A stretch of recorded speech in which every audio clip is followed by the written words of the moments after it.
Amen. Joy unspeakable that won't go away. Does that sound like something you would like to have in your life? Everybody said, yes, it's something I want. Let me try and explain to you an experience that I had when I was a kid. And I'll see if you can relate to this experience.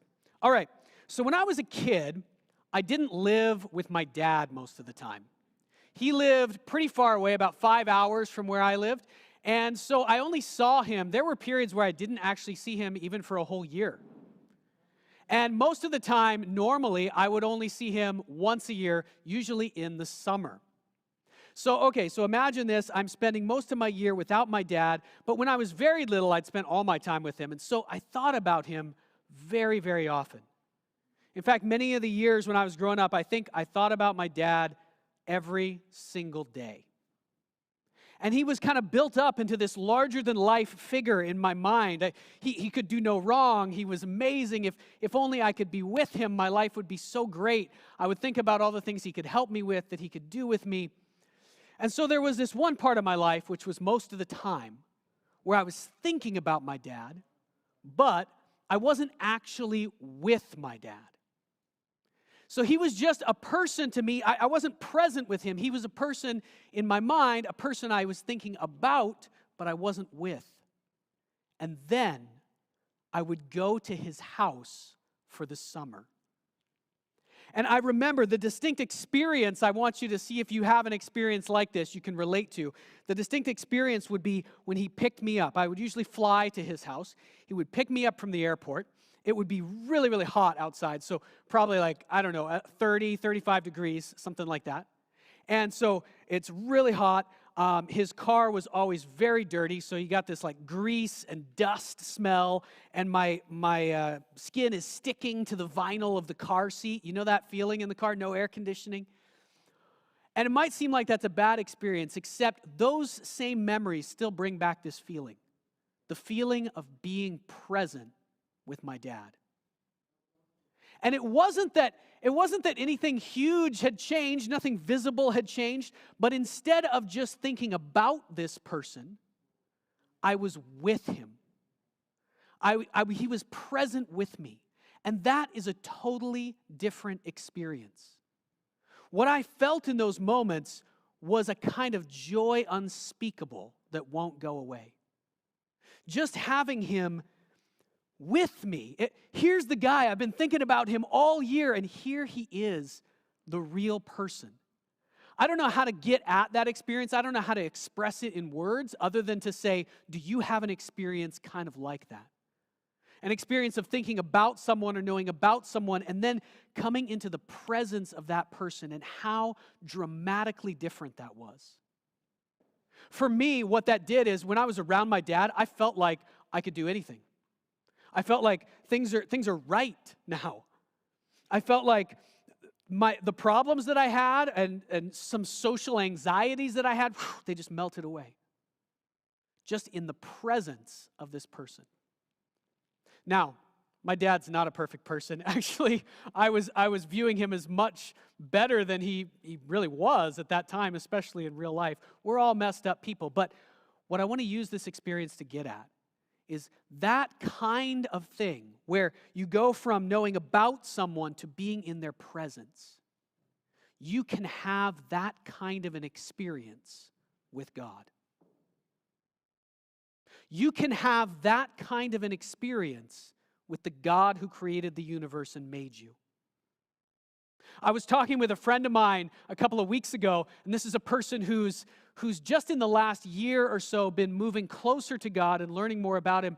And this person said to me, Isaac, do you know that moment when you know that God is real? Do you know that moment when you know that God is real more than you know anything else? It just becomes your new reality. And I thought, I didn't say this to them at that moment, but I thought, yes, I know that moment. And I'm so happy that you know what that moment is like. The moment when you are in the presence of the living God. Do you know what that moment is like today? It's like me coming into the presence of my dad after I'd thought about him so long. I could think all the things about him, but when I'm in his presence, it's a totally different experience.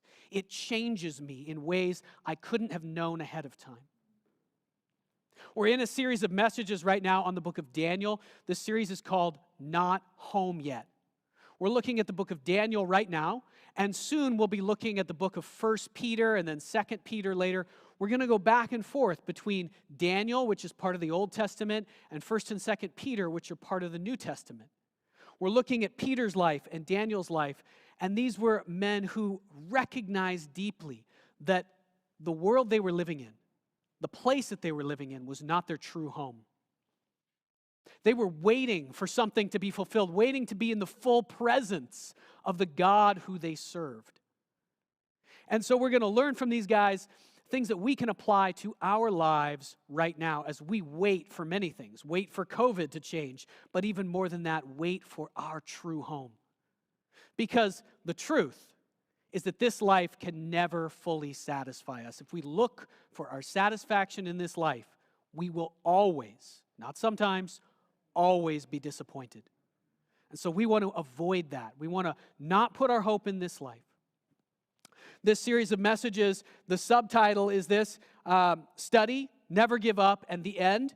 So study, we're going to be learning how to study the Bible, and we're going deep into some lessons of history with the book of Daniel. Never give up. If our hope is in God, not in this life, then it will enable us to walk through fire. It will enable us to never give up, even in the face of the most difficult circumstances.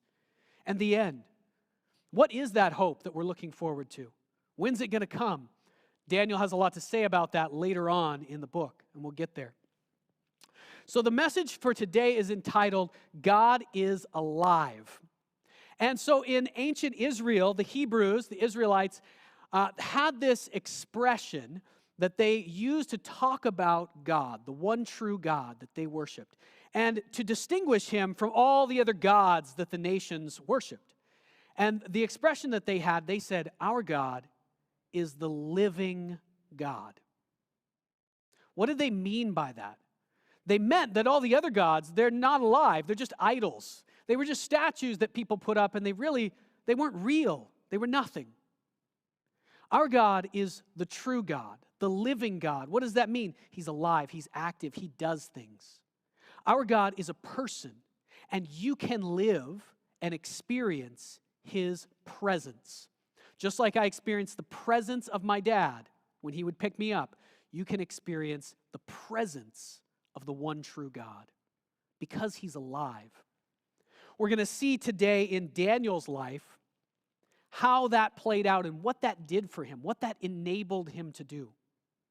So last week we talked about Daniel was asked to interpret this dream. We'll recap that a little bit. We're spending 3 weeks on this dream in Daniel chapter 2, and this is the second of those 3 weeks. So today we're just going to remember a little bit what we talked about last week and think about Daniel's response a bit more and look at a prayer that he prayed and some people that he prayed it with. We're going to draw a few important conclusions for our own lives from that. Okay, so let's get back up to speed. If you're just joining us for the first time, we're in the book of Daniel in the Old Testament, okay? And Daniel, this is what's happened to him so far. 14 years old, he has to make a choice. His city has been besieged by the biggest army in the world, the Babylonians. Nebuchadnezzar, awesome name, he's the king of Babylon. He's the king of the world. At least that's what he thinks. He's the king of the world. And he takes some captives from the city of Jerusalem. And Daniel and 3 of his friends are some of those captives. 14 years old, he's brought into captivity, and he has to make a choice. Am I going to go the way of the world, the way of the Babylonians, the way everybody else is telling me the right way, or am I going to stick with God? And he'd had some examples in his earlier life, and he saw that people who stick with God always win in the end because God wins every battle. God wins every battle. Sometimes that's not apparent at first, but it's always apparent in the end. So Daniel said, no, I'm sticking with God because I know he's already got this. And so Daniel did everything that his masters in Babylon asked him to do. He's enrolled in their most prestigious university because they want to train him to be an advisor to the royal family, to the king. He did everything they asked him to do except things that God said not to do. So a couple of weeks ago, we looked at he had this big showdown over food. He wasn't supposed to eat particular kinds of food that were given to him. He trusted in God, and God came through for him. Daniel experienced the reality that his God, our God, is alive, actually does things in the world, answers prayers, shows up. He's with his people. Daniel experienced that reality, and so that made him ready for greater things. Now, Nebuchadnezzar, the king, last week we compared and contrasted Daniel and Nebuchadnezzar.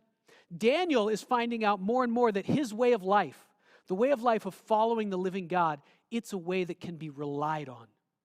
Even in the most difficult circumstances, God is real and he'll show up for you. But Nebuchadnezzar, who appears to be the king of the world, we saw last week, he's getting more and more nervous about his way of life. He started to wonder, I appear to be the king of the world, but it feels so fragile. Actually, he started to doubt his own religion. You remember that last week?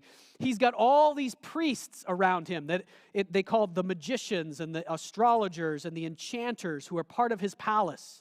They're part of his royal court. And they're supposed to be able to interpret the will of his gods. And Nebuchadnezzar isn't sure that they know anything. He started to doubt that they can tell him what's going to happen or that what they say is even true. And then we saw God's great mercy in Nebuchadnezzar's life. God gave him bad dreams. Sometimes God allows bad things to come into our lives because he loves us. And he's trying to wake us up from the empty way of life that we're following. And that's what's happening with Nebuchadnezzar. And we're going to see that played out in his life. It takes God a long time to run Nebuchadnezzar down and turn him the right way. But God does it because God is a God of love and mercy, and he never gives up. So Nebuchadnezzar starts to doubt, and he has these bad dreams, and the dreams make him even more uncertain. We're going to get to what that dream was next week. But the dream makes him even more uncertain. He thinks he's the king of the world, and everything's going well, but he's not sure. His kingdom might just fall apart. That's what the dream has got him worried about. So he brings in all his guys, all his priests, all these guys who he's starting to doubt, and he says, hey guys, I want you to tell me what my dream means.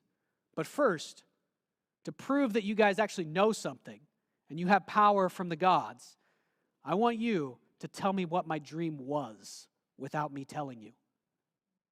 And his priests all freak out. They get super scared because they know that their God is not really alive.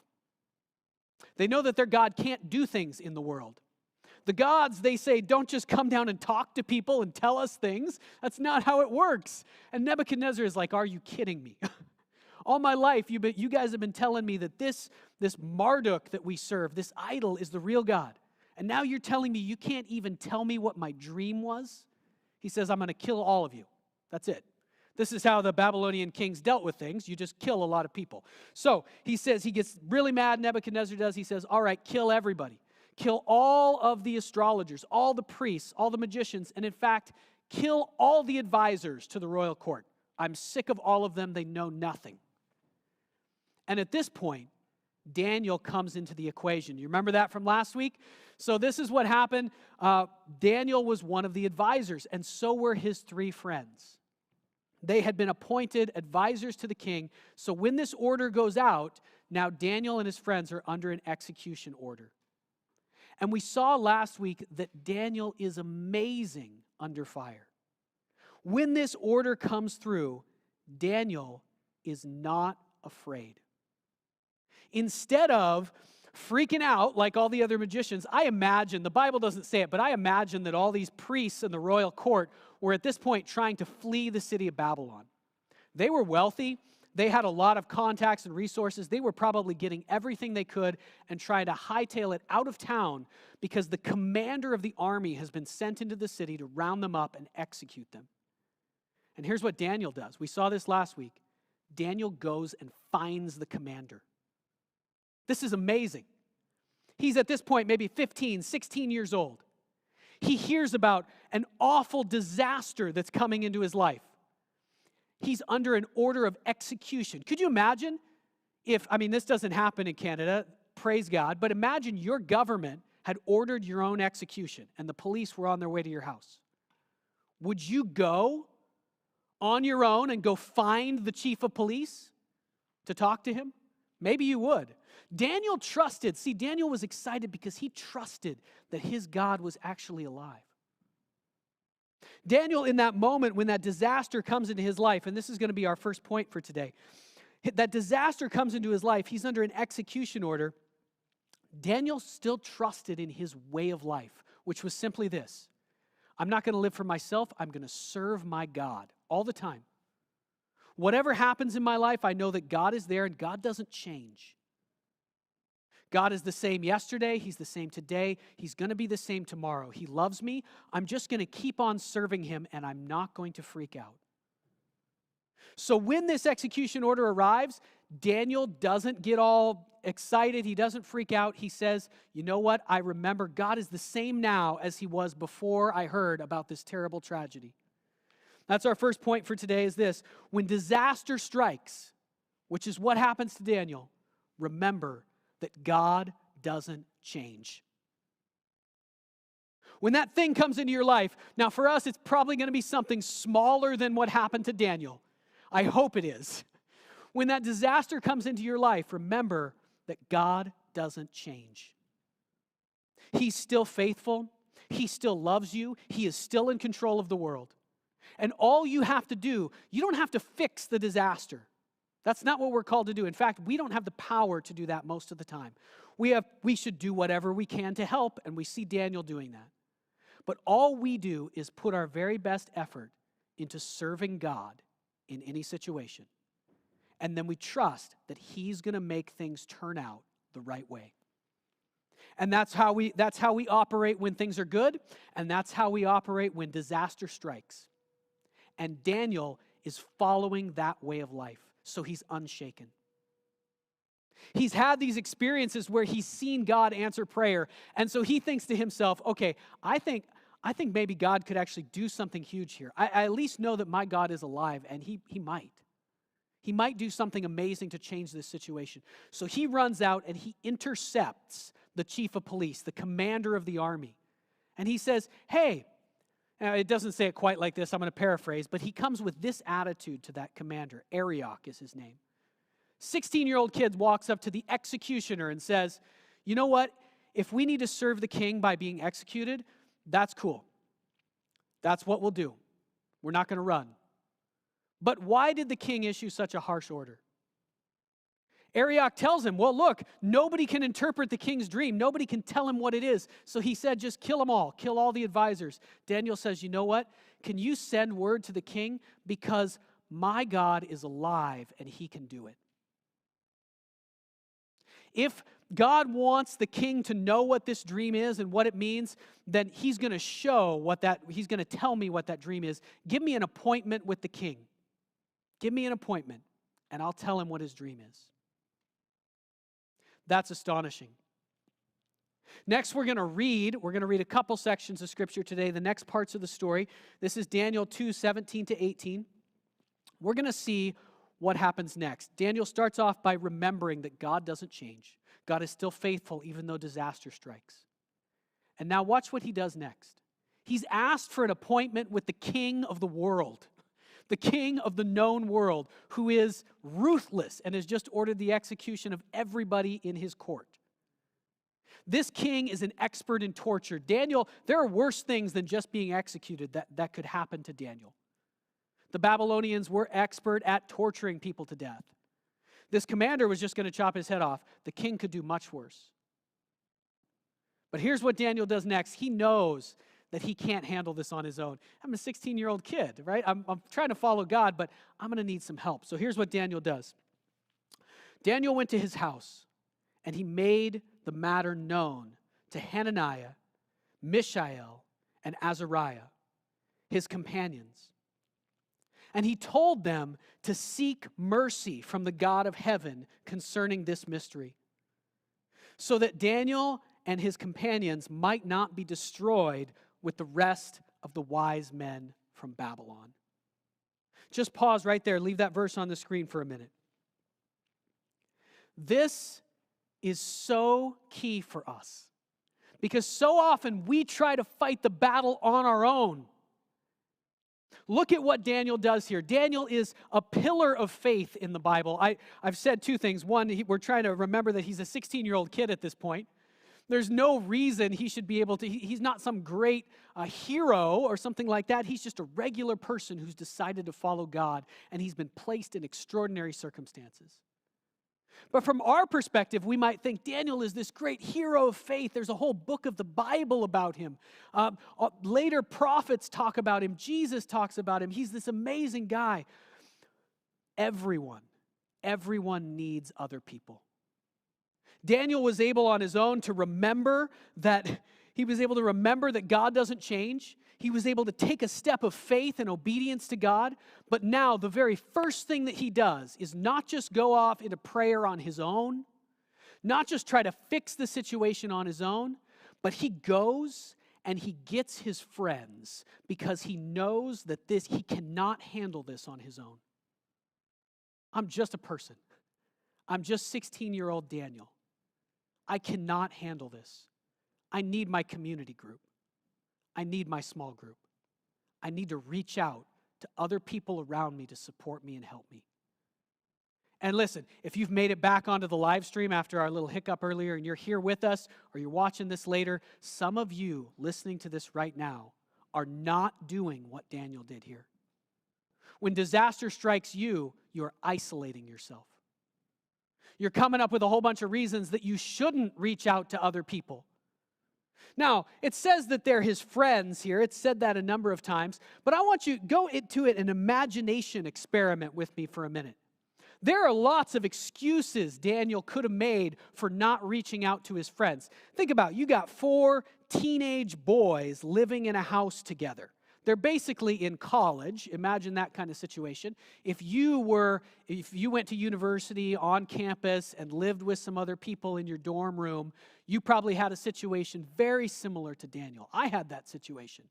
And let me tell you, when you live in close contact with other people like that, you get really annoyed with them sometimes. I punched my roommate in the face one time.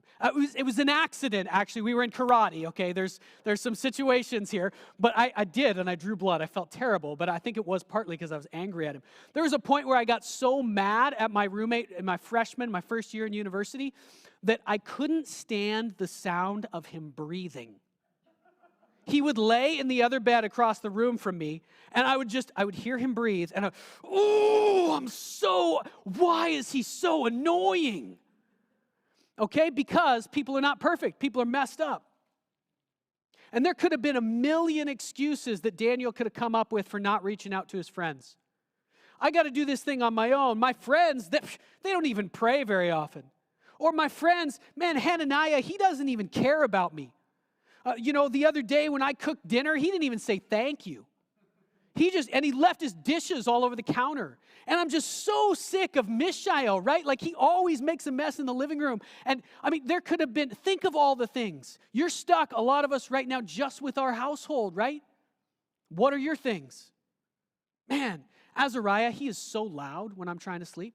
Every time I'm trying to sleep, Azariah is in his room playing Fortnite and screaming at the top of his lungs. I can't stand that guy. Okay? Now, they had different things back then, but life was just the same. They don't really care about me. They're not really my friends. They're just some people I'm forced to live with here. Daniel could have had that excuse, but he did not. And the reason he didn't is because of his faith. Check this. 1 Peter chapter 1, verse 22. Peter and Daniel line up in so many places. Having purified your souls by your obedience to the truth, so that you have a sincere brotherly love. Now, here's what you need to do. Love one another earnestly from a pure heart. What is Peter saying here? He's talking to people who have purified themselves by obedience to the truth. That means they have become followers of Jesus. They've made a choice, and they've chosen the way of life that is following after God. They've chosen that way of life, and that has cemented them as brothers and sisters. That's what has united them in brotherly love, family-type love. They are now a new family because they've obeyed the truth.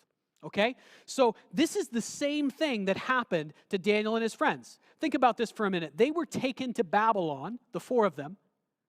They were taken along with a whole bunch of other young people from their generation. How many times do we hear about those other young people from their generation? 0. No times. Why? We don't know what happened to all of those other people that were taken along with Daniel and his friends, but no doubt many of them stopped following after God when they got to Babylon. They chose a different way. But Daniel and his friends chose to follow the living God. No matter what. They chose to serve him. They chose this way of life, the way of life that we've now seen exemplified for us in Jesus. They chose that way of life. And by doing that, it united them in a kind of family love, brotherly love. This is what happens to us today when we choose to follow Jesus. You choose to be a person who your life is going to be about following the living God. Now what happens? The other people in your church are now your brothers and sisters. That's what happens. But Peter is saying something more here because family love isn't actually enough. These are two different words in the Greek language for love. Family love isn't always enough. It's not always enough to make it through the disaster. So we have a kind of family love for each other, but you know how it is with your family. Sometimes things get really rough. And you need a kind of love that's deeper than just the love you would have for a brother, because sometimes you want to kill your brother. I mean, not really kill him, but sometimes that's how you feel.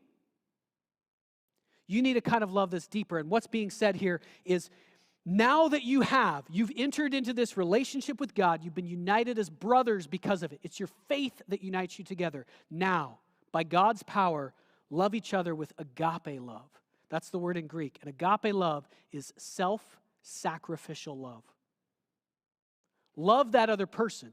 Reach out to them, build relationship with them, even if they don't give you anything in return. Even if it costs you, even if it's a sacrifice for you. In fact, Jesus says the highest expression of it is, even if you had to lay down your own life for that other person, do it. This is what God is calling you to. And so because of Daniel's faith, even though he was super annoyed, let's just imagine, the Bible doesn't say that, but let's just imagine that like us, he was human, and he was super annoyed with Hananiah and Mishael and Azariah, super annoyed with them, even though they were brothers and stuck together. He believed that God had placed them together. It wasn't just an accident. And he reached out with self-sacrificial love. In order to save them, he went to the commander before the commander got to their house. And he tried to intervene. And then he reaches out to them when he needs help. When he needs somebody to rely on, even though he doesn't fully trust that they're reliable maybe, but he needs someone to rely on. He needs help. He reaches out to them. This is the love that comes from faith. So this is point number 2. You're going to write this down or maybe tattoo it across your forehead if you struggle with this one, okay? When disaster strikes, go get your friends. When disaster strikes, do not isolate yourself further. You will fall. You cannot hold yourself up. When disaster strikes, go get your friends. You going to do it? I hope you are. I'm speaking to a few of you right now. I hope you're watching. All right. We're almost done. Let's read the next section. We'll see what Daniel does here, and we'll draw one last conclusion. Next section from Daniel. This is the next verses, chapter 2, verses 19 to 21. This is what happens after they pray. Then the mystery was revealed to Daniel in a vision of the night. Not because Daniel was so great. Not because just Daniel prayed. He got his friends to stay up all night praying with him. And not even just because of them, but because God is merciful and has a plan, and Daniel knew it and trusted it. The vision was revealed to Daniel. Then Daniel blessed the God of heaven.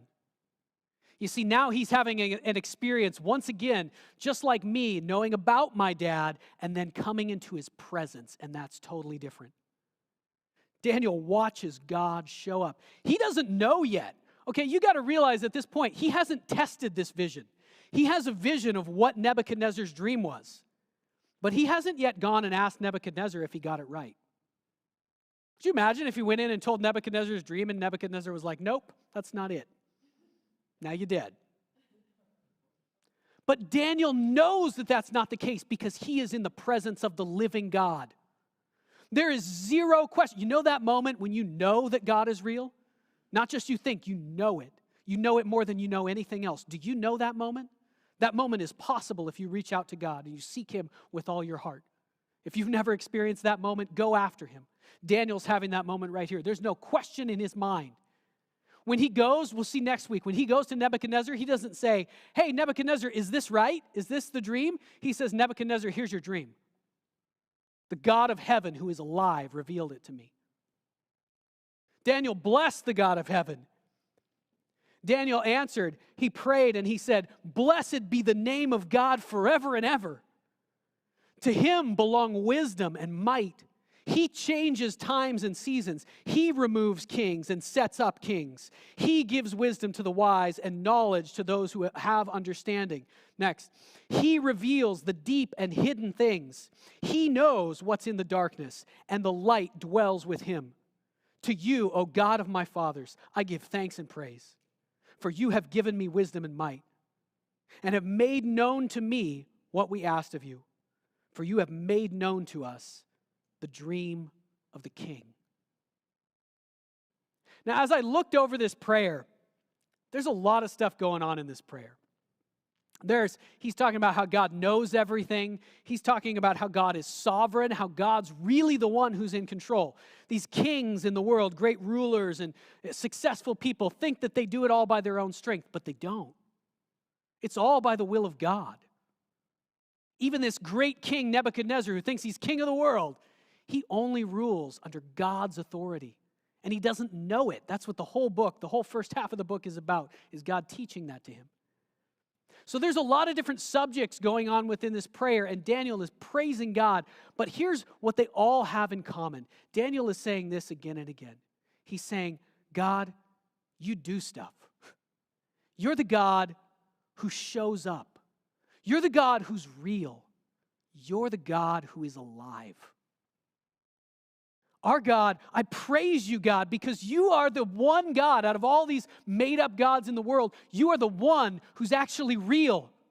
You are the living God. That's how the ancient Hebrews described it. And so we got this amazing picture again that we've been talking about each week. You've got Nebuchadnezzar, who appears to be the king of the world, and you got a 16-year-old boy who has no power. And in the physical realm, it looks like this. Only the truth is like this. Nebuchadnezzar, his whole foundation is shaky. He knows that everything that he has could just crumble at any moment, and he's terrified all the time. And Daniel is in perfect peace even when disaster strikes. How? How is he able to do this? We've tried to visualize this, and this is what you need to do when you're reading the Bible on your own. Try to put yourself into that experience. Imagine it. Imagine the sights and the sounds and the tastes. Imagine what it would have felt like. Imagine the emotions. And if you do that with Daniel, what you'll come up with consistently is, how in the world could he have done this?